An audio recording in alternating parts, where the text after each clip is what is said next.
Baik. Kereta Wira ni lama tak jalan lah.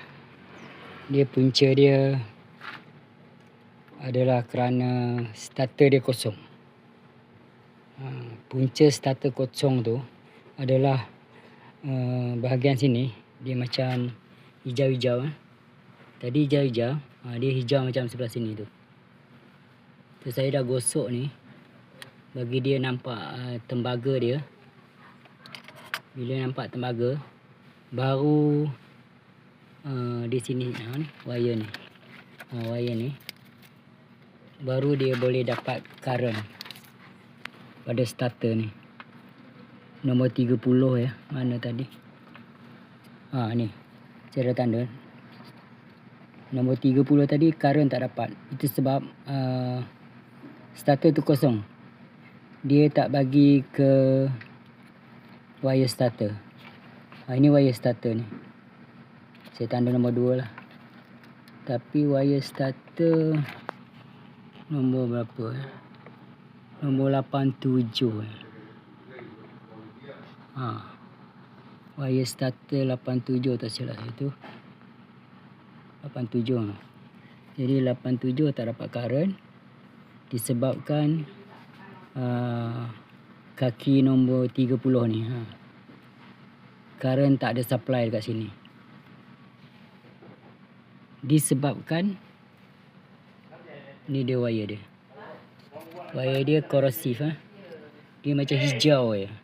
Hijau. So saya file kan sampai nampak tembaga. Starter boleh starter boleh hidup balik.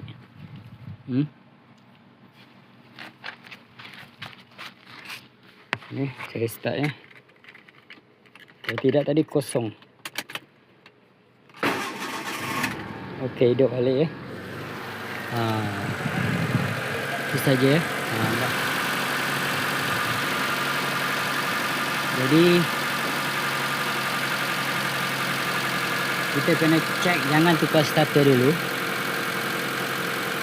Kita cek supply dulu. Supply mesti ada dekat kaki 30. Saya ulang, dekat kaki 30. Kemudian dia jump pergi kaki 87. Starternya wire ni.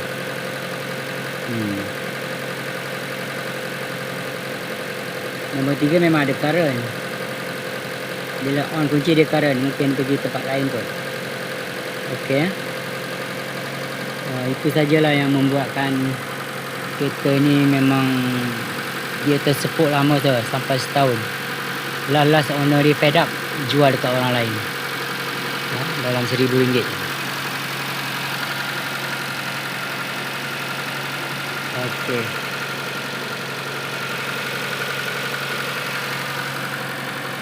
Ni saya ikat balik. Ikat cun-cun balik.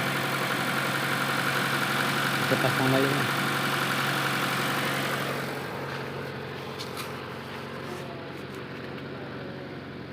Okey, selesai. Nak cari dia pun payah juga ni. Semalam saya buat, hari ni baru jumpa.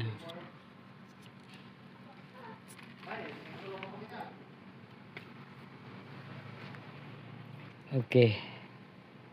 Itu saja yang dapat saya kongsikan.